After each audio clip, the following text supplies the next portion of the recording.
Bonjour à tous, j'espère que vous allez bien. C'est toujours un plaisir de vous retrouver. C'est une vidéo qui s'adresse à la communauté camerounaise, donc la diaspora basée à l'étranger. C'est aussi une vidéo qui s'adresse à l'ensemble des investisseurs étrangers intéressés par le Cameroun. Ces nombreuses opportunités qu'il offre sur tous les plans économiques, que ce soit dans le secteur de l'agroalimentaire, le secteur manufacturing et autres.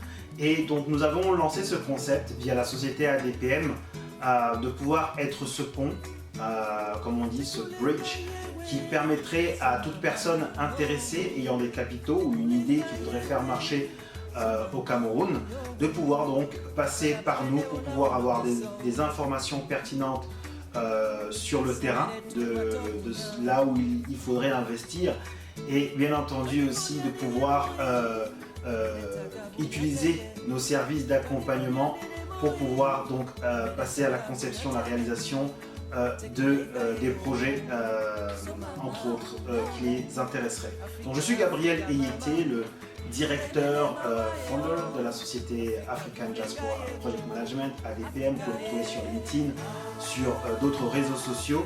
Et donc notre concept d'une idée qui vaut 1 milliard est une vidéo qui traite depuis un certain nombre de temps, pour revenir sur les épisodes précédents, sur différentes thématiques, d'idées intéressantes qui sont quasi inexistantes sur le marché camerounais, et pourtant il y a bel et bien un grand besoin et qui pourrait intéresser ceux qui ont les capitaux pour investir ou qui sont à la recherche d'une idée et voudraient tout simplement savoir dans quoi investir et surtout ne pas se rater. Donc nous avons dans les vidéos précédentes parlé du domaine de la santé, nous avons parlé du domaine de l'agroalimentaire. Aujourd'hui je vais continuer sur le domaine de l'agroalimentaire, c'est un domaine qui est vaste, et donc mettre en avant certaines idées qui sauraient être intéressantes. Encore une fois, avant même de continuer, je le dis, toutes ces idées sont des idées qui viennent du terrain, des comparaisons que j'ai pu faire entre l'Occident, l'Europe et l'Afrique. Mais je vous invite à rentrer en contact avec nous pour qu'on puisse étudier la chose un peu plus dans les détails, et surtout, n'oublions pas ce côté innovant que nous devons apporter, qui nous permettrait bien entendu d'adapter l'idée au terrain. Donc j'ai pensé à l'idée, pour revenir dans le domaine des banques alimentaires, j'ai pensé à l'idée de tout ce qui serait banque alimentaire. Concrètement, banque alimentaire, vous retrouverez ici des banques alimentaires qui sont en France principalement, des banques alimentaires qui sont mises à disposition des populations d'une certaine classe, qui permettent tout simplement à certaines personnes qui ont un certain niveau de revenus de pouvoir tout simplement acheter des spaghettis, des pâtes, des articles en fait à moindre coût. Et au Cameroun, ce système n'existe pas parce que nous avons uniquement des supermarchés. Si vous voulez vraiment avoir du low cost, c'est du bio, hein, parce que heureusement on a quand même des produits qui sont naturels, il faut aller dans les marchés. Donc je me suis dit, voilà, si une personne ou un groupe de personnes décidait de mettre en place un système de banque alimentaire dans différentes régions du Cameroun, cela aiderait. Ça aiderait parce que vous mettrez à disposition des produits de vente en gros, que ce soit du riz, des pâtes encore, je reviens dessus, des tomates concentrées, et même pour amener ce côté innovant, de pouvoir démarcher les agriculteurs dans les villages, de pouvoir acheter en gros et pouvoir donc mettre à disposition les tomates, les salades, les carottes, mais dans un environnement un peu plus propre que ce que l'on retrouve au marché du Muffundi, un peu plus, je veux dire aussi, où on va moins discuter sur les prix, sont les prix de gros, de vente de gros, et qui permettrait de s'adresser à une population telle que les restaurateurs, des personnes dans les ambassades, des expatriés, ou même tout simplement à ces personnes qui veulent acheter pour le mois et ne pas aller au marché toutes les semaines ou tous les jours. Okay. Donc le système de banque alimentaire, c'est quelque chose à creuser, c'est très intéressant. Quelque part, ça apporterait aussi ce côté social, de pouvoir avoir Vous allez aujourd'hui dans un magasin au Cameroun pour un paquet de pâtes qui va vous coûter à peu près 700 francs CFA. Là, en gros, l'unité de ce paquet, enfin le paquet de pâtes reviendra en fait à 350, donc moitié prix. Ça serait intéressant pour ces personnes qui veulent acheter en gros. Donc, hormis le côté banque alimentaire, juste entre parenthèses, nous venons de finir le mois de Ramadan. Et donc déjà, comme on dit, Aïd Mubarak à ceux qui ont jeûné. Mais rendez-vous compte d'une chose, je me suis dit, mais au Cameroun, il n'existe pas de shop halal. Vous allez sur Paris, vous allez dans toutes les régions en France, on est tous d'accord que vous aurez des quartiers où vous retrouverez en fait des produits halal, que ce soit la boucherie, que ce soit enfin tout autour en fait de ces magasins avec le petit tampon halal, la certification. Et aujourd'hui au Cameroun, si vous voulez acheter effectivement de la viande, vous allez toujours aussi au marché avec toutes ces mouches qui tournent autour malheureusement, mais avoir un shop qui va certifier en fait bien entendu ça certifie en fait de comment la bête a été sacrifiée, en fait a été égorgée. Avoir aussi, je sais pas, du saucisson sec, mais toujours avec le branding halal. Avoir des produits, parce que rendez-vous compte qu'il n'y a pas que les Camerounais qui vivent au Cameroun, vous le savez. Il y a aussi une grande communauté d'expatriés, libanais, nord-africains, maghrébins, j'entends par là. Et même d'autres pays. Et donc avoir une boutique halal vous permettrait donc de pouvoir attirer une certaine population et avoir une certaine renommée. Gardez-le à l'esprit. Et on ne parle pas que d'agroalimentaire, là bien entendu on parlerait d'autres produits autour du domaine, on va dire, entre guillemets, islamique.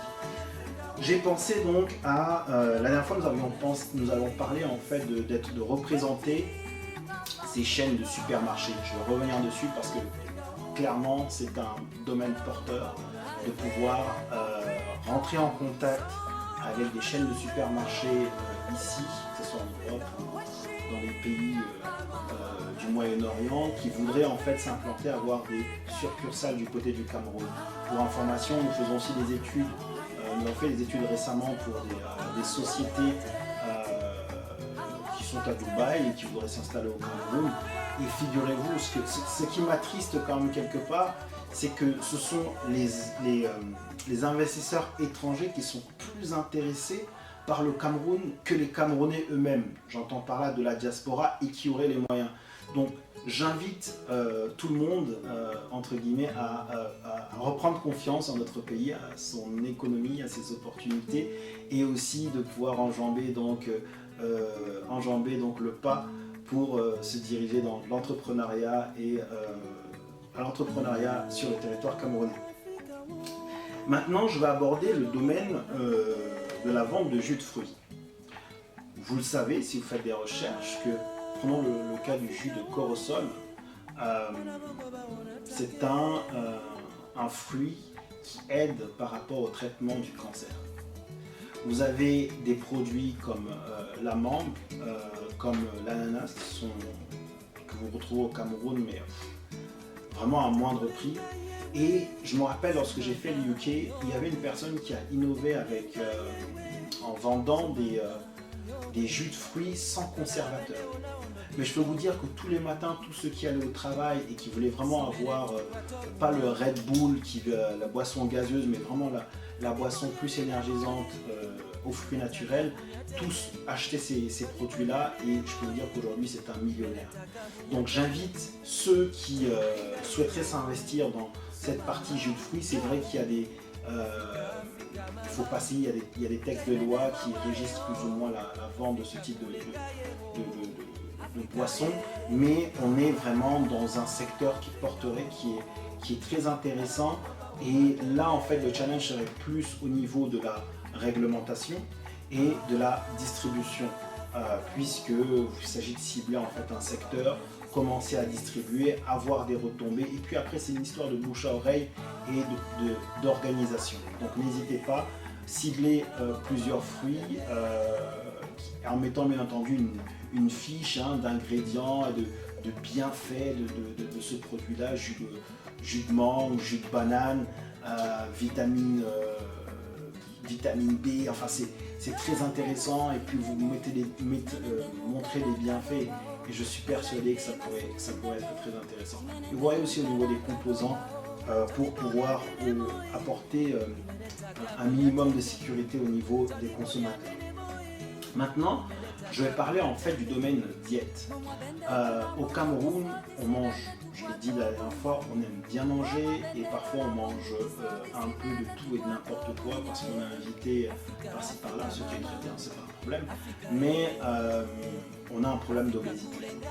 Et je dirais que si des personnes voudraient se lancer dans la restauration, ou même des conseils qui vont plus aller dans le sens de la diète, ça éviterait beaucoup de problématiques de santé, que ce soit l'obésité, les problèmes de cœur, et de malnutrition aussi.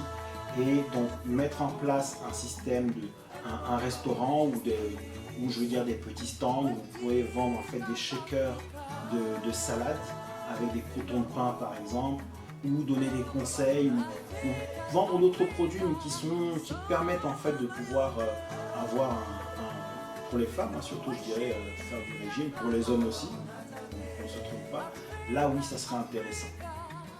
Donc la restauration plutôt diète. J'ai pensé à quelque chose de très intéressant, qui n'existe pas au Cameroun aussi, j'en avais parlé plus ou moins la dernière fois, mais là c'est vraiment assez ciblé, ce sont les applications. Au Cameroun on est beaucoup smartphones. Des applications qui permettraient de pouvoir faire ces achats en ligne. Oui, je dis bien achats en ligne. C'est-à-dire quoi? C'est-à-dire que vous avez une centrale, vous pouvez rentrer en contact avec une centrale qui vous dirait en fait plus ou moins les produits qu'ils ont à disposition. Ça vous permettrait vous de pouvoir commander votre salade, votre ndolé ou les ingrédients pour pouvoir faire votre ndolé, et de pouvoir vous faire livrer à la maison tandis que vous êtes encore au bureau. Et vous savez, le système de paiement par rapport à cela, vous allez me dire mais comment je fais pour payer et tout, ça serait en fait, vous savez, au Cameroun, vous pouvez payer vos factures par crédit de téléphone, que ce soit Orange ou MTN, enfin je pense plus à Orange. Et donc là, oui, effectivement, vous pouvez faire vos achats en ayant un certain crédit dans votre téléphone, en ayant les prix disponibles, en lançant la commande et bien entendu, et vous qui recevrez donc la commande, de pouvoir livrer des produits demandés. Et ça, oui, c'est une opportunité, même si le challenge reste quand même de pouvoir, ce sera en fait au niveau de la mentalité, c'est-à-dire montrer aux personnes la valeur ajoutée et le gain de temps surtout par rapport aux embouteillages qu'il y a parfois dans les villes lorsqu'il s'agit des heures de pointe comme les sorties de travail. Donc voilà, ça c'est une autre idée qui pourrait marcher. Donc on est là plus dans du e-commerce alimentaire. J'ai pensé à l'import-export. L'import-export, ça paye, ça il n'y a pas photo. L'import-export en se disant notre cible serait les grossistes, seraient les distributeurs, et donc si vous avez des contacts de personnes qui sont à l'étranger et qui justement voudraient vendre des produits au Cameroun par conteneur, là ça serait intéressant.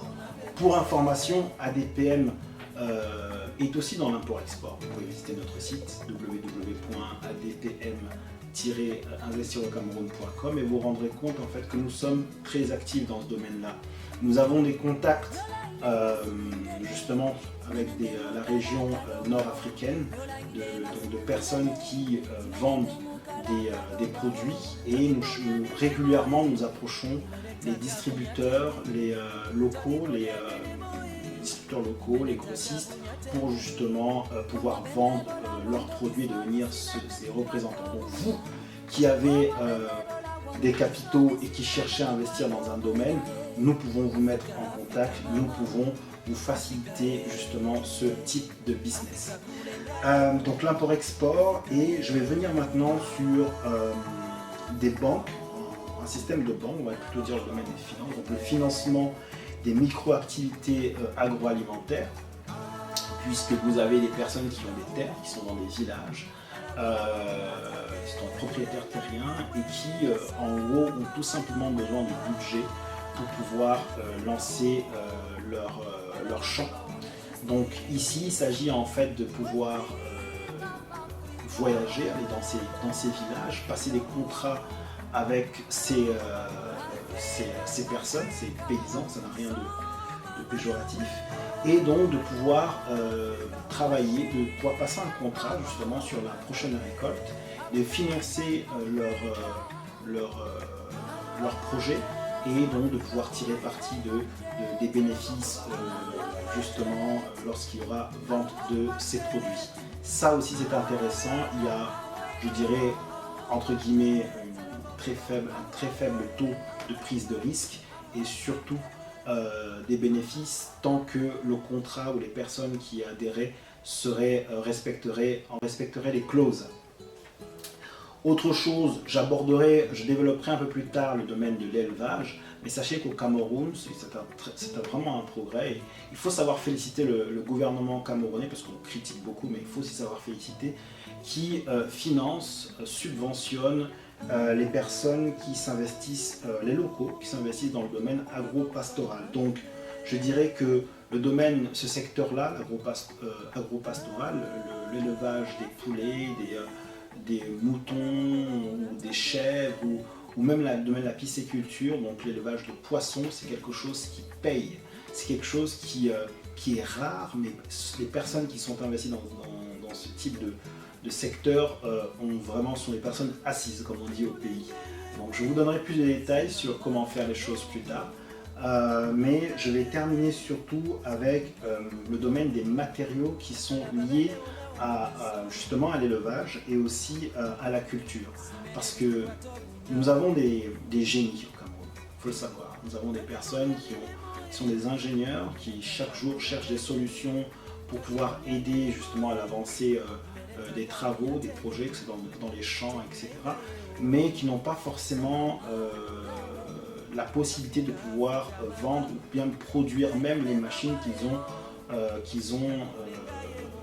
sur lesquelles ils ont travaillé sur schéma. Donc pourquoi pas, si vous avez vraiment de gros moyens, trouver les fonds nécessaires pour pouvoir manufacturer, donc au niveau de la Chine ou même dans d'autres pays, justement pouvoir mettre en place des outils, ou même aller acheter des outils de l'autre côté, et puis venir les revendre, soit des moulins, des tronçonneuses, tout ce qui peut aider en fait dans ce sens-là, et vous avez une grosse clientèle qui est effectivement en attente de ce type de produit, et là, effectivement, toucher aussi un domaine très sensible. Voilà, j'ai fait le tour des différentes idées pour aujourd'hui. La prochaine fois, j'attaquerai d'autres sujets un peu plus, je vais dire, plus parlants pour certaines populations. C'est le domaine de la formation, le domaine aussi du transport. Je tenais à remercier tous ceux qui nous encouragent, que ce soit sur les réseaux sociaux. J'ai pas mal d'appels de personnes qui veulent partager leurs idées et franchement, je tenais à le dire, c'est enrichissant, c'est encourageant de savoir qu'il y a une forte population qui ici à l'étranger, qui voudrait investir au Cameroun, mais qui réfléchit sur par où commencer. Je le répète, nous aidons à réaliser votre projet. Nous pouvons défendre vos intérêts, vous représenter sur place pour recruter du personnel, pour trouver les locaux, pour vous prendre des informations sur je veux dire, au niveau juridique, comment ça se passe. Nous sommes là pour travailler ensemble sur votre projet et vous faire avancer. Ok, donc n'hésitez pas à cliquer juste au-dessous sur j'aime, partagez dans les réseaux sociaux cette vidéo et nos vidéos précédentes, et n'hésitez pas surtout à nous contacter par téléphone, par Skype, par mail, pour pouvoir entrer en contact et discuter de votre projet, parce que je suis persuadé que vous êtes aussi à la recherche de ce projet qui vaut 1 milliard. A très bientôt, merci.